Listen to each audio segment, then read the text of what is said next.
ഫാമിൻഫോ മലയാളത്തിൻ്റെ പുതിയ വീഡിയോയിലേക്ക് സ്വാഗതം.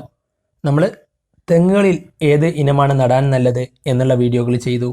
അതുപോലെ തന്നെ വിദേശ ഫലവൃക്ഷങ്ങളുമായി ബന്ധപ്പെട്ട് മാംഗോസ്റ്റീനെ കുറിച്ച് വീഡിയോകൾ ചെയ്തു. ഇനി മറ്റു വിദേശ ഫലവൃക്ഷങ്ങൾ ബറാബ, ജബോട്ടിക്കാബ, അച്ചച്ചേറു, അങ്ങനെ വിവിധ തരത്തിലുള്ള ഫ്രൂട്ടുകളെക്കുറിച്ചും വിദേശ ഫലവൃക്ഷങ്ങളെക്കുറിച്ചുമെല്ലാം വീഡിയോകൾ ചെയ്യുന്നതാണ്. ഇന്നത്തെ ഒരു വീഡിയോ എന്ന് പറയുന്നത് കോഴി വളർത്തലിനെ കുറിച്ചുള്ള വീഡിയോ ആണ്. ഇത് ബ്രഹ്മ കോഴികളാണ്. ഞാൻ എൻ്റെ വീട്ടിൽ വളർത്തുന്ന കോഴികളാണ്. ഏകദേശം ഒരു 4 മാസത്തോളമായി. ബ്രഹ്മ കോഴികൾ ഫാൻസി ടൈപ്പ് കോഴികളാണ്.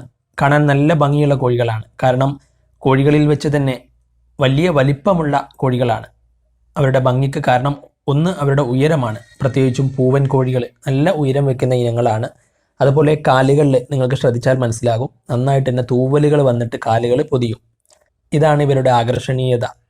പിന്നീട് ബ്രഹ്മ കോഴികളെ കുറിച്ച് പറയുകയാണെങ്കിൽ ഇതിൽ ചരിത്രം പറയുന്നത് ചൈനീസ് തുറമുഖമായ ഷാങ്ഹായിൽ നിന്നും അമേരിക്കയിലോട്ട് എത്തിയ പക്ഷികളിൽ അതിൽ നിന്നും അമേരിക്കയിൽ ഡെവലപ്പ് ചെയ്തെടുത്തിട്ടുള്ളതാണ് ഈ ഒരു ബ്രഹ്മ കോഴികൾ. അപ്പം പൊതുവെ കോഴി വളർത്തൽ എന്ന് പറയുമ്പം പലർക്കും ബുദ്ധിമുട്ടുണ്ടാക്കുന്ന ഒരു കാര്യമാണ്. കാരണം പലപ്പോഴും കോഴികൾ നഷ്ടപ്പെട്ടു പോകും അസുഖങ്ങൾ ബാധിച്ചിട്ട്.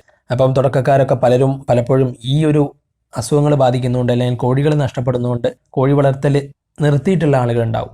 പക്ഷേ നമുക്ക് ചില കാര്യങ്ങൾ ശ്രദ്ധിച്ചാൽ വളരെ ഈസി ആയിട്ട് തന്നെ കോഴി വളർത്തൽ മുന്നോട്ട് കൊണ്ടുപോകാൻ കഴിയുമെന്നുള്ളതാണ്. അപ്പോൾ ഇന്നത്തെ വീഡിയോയിൽ ഞാൻ ചെയ്തിട്ടുള്ള കാര്യങ്ങളാണ് പറയുന്നത്. ഞാൻ ഈ ഒരു കോഴികളെ വാങ്ങിയിട്ടുള്ള തന്നെ ഏകദേശം ഒരാഴ്ച പ്രായമാകുന്ന സമയത്ത്, 7 ദിവസം പ്രായമാകുന്ന സമയത്ത് നല്ല ആരോഗ്യമുള്ള കുഞ്ഞുങ്ങളെ നോക്കിയിട്ടാണ് ഞാൻ വാങ്ങിച്ചത്.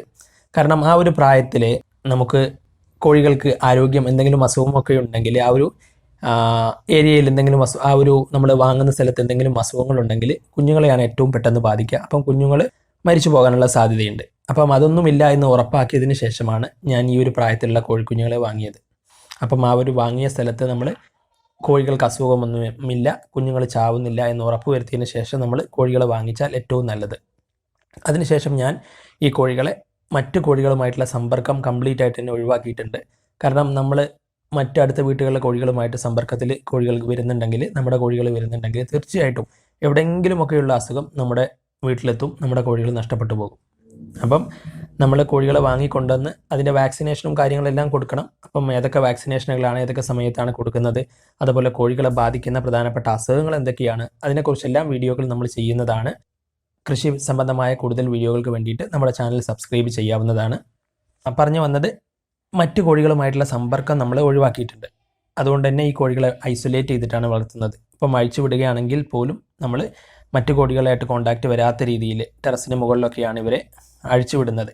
അതല്ലാത്ത സമയത്ത് കൂട്ടിൽ വളർത്തുന്നു ഈ ഒരു രീതിയിൽ. കാരണം മറ്റ് കോഴികളുമായിട്ട് സമ്പർക്കം വന്നാൽ നമുക്കിപ്പം അറിയാം, കൊറോണയുടെ കാര്യത്തിൽ തന്നെ എവിടെയോ കിടക്കുന്ന അസുഖങ്ങൾ പോലും നമ്മുടെ നാട്ടിലെത്താൻ അധികം സമയം വേണ്ട. കാരണം സമ്പർക്കം എന്നുള്ള ഒരു കാര്യമാണ്. അപ്പോൾ കോഴി വളർത്തലിൽ നമ്മൾ ശ്രദ്ധിക്കേണ്ട പ്രധാനപ്പെട്ട ഒരു കാര്യമാണ് ഒന്നാമത് ഈ സമ്പർക്കം ഒഴിവാക്കുക എന്നുള്ള കാര്യം. അതുപോലെ തന്നെ വാക്സിനേഷനും മറ്റു ബന്ധപ്പെട്ട കാര്യങ്ങളും. അതുപോലെ നമ്മൾ കോഴികൾ വാങ്ങിക്കുന്ന സ്ഥലത്ത് നിന്ന് കോഴികൾക്ക് അസുഖങ്ങളൊന്നുമില്ല, കുഞ്ഞുങ്ങളൊന്നും ചാവുന്നില്ല എന്നൊക്കെ ഉറപ്പ് വരുത്തിയിട്ട് അത്തരം സ്ഥലങ്ങളിൽ നിന്ന് നമ്മൾ കോഴികൾ വാങ്ങിച്ചു കഴിഞ്ഞാൽ ഏറ്റവും നല്ലത്. അങ്ങനെ നമ്മൾ വളർത്തിക്കൊണ്ടുവന്ന് വലുതാക്കിയിട്ട് അവരുടെ തലമുറകളും അങ്ങനെ ഉണ്ടാക്കി കഴിഞ്ഞാൽ തീർച്ചയായിട്ടും കോഴി വളർത്തൽ നമുക്ക് ലാഭകരമായിട്ട് തന്നെ മുന്നോട്ട് കൊണ്ടുപോകാൻ സാധിക്കും.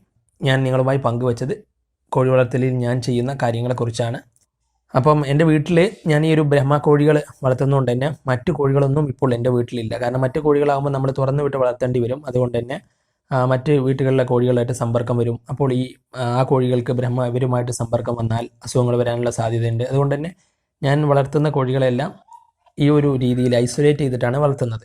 അപ്പോൾ ഇതാണ് കോഴി വളർത്തേണ്ട ഒരു കാര്യം. അതുപോലെ തന്നെ വളരെ ക്ലീനായിട്ട് ദിവസവും നമ്മൾ ഇവർക്ക് ഭക്ഷണം കൊടുക്കണം. മനുഷ്യന്മാരെ പോലെ തന്നെയാണ്.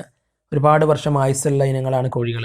അപ്പം അതുകൊണ്ട് ഭക്ഷണത്തിലും അതുപോലെ വൈറസോ ബാക്ടീരിയ അസുഖങ്ങളൊന്നും ബാധിക്കാണ്ട് ശ്രദ്ധിച്ചു കഴിഞ്ഞാൽ വിജയകരമായിട്ട് തന്നെ മുന്നോട്ട് കൊണ്ടുപോകാൻ സാധിക്കും. എന്തായാലും ഈ ഒരു വീഡിയോ നിങ്ങൾക്ക് ഉപകാരപ്പെട്ടു എന്ന് കരുതുന്നു. വീഡിയോ കണ്ടതിന് നന്ദി. നിങ്ങൾക്ക് എന്തെങ്കിലും സംശയങ്ങളുണ്ടെങ്കിൽ വീഡിയോയുടെ താഴെ കമൻ്റായിട്ട് ചോദിക്കാവുന്നതാണ്. അടുത്ത വീഡിയോയിൽ മറ്റൊരു വിഷയവുമായിട്ട് വീണ്ടും കാണാം.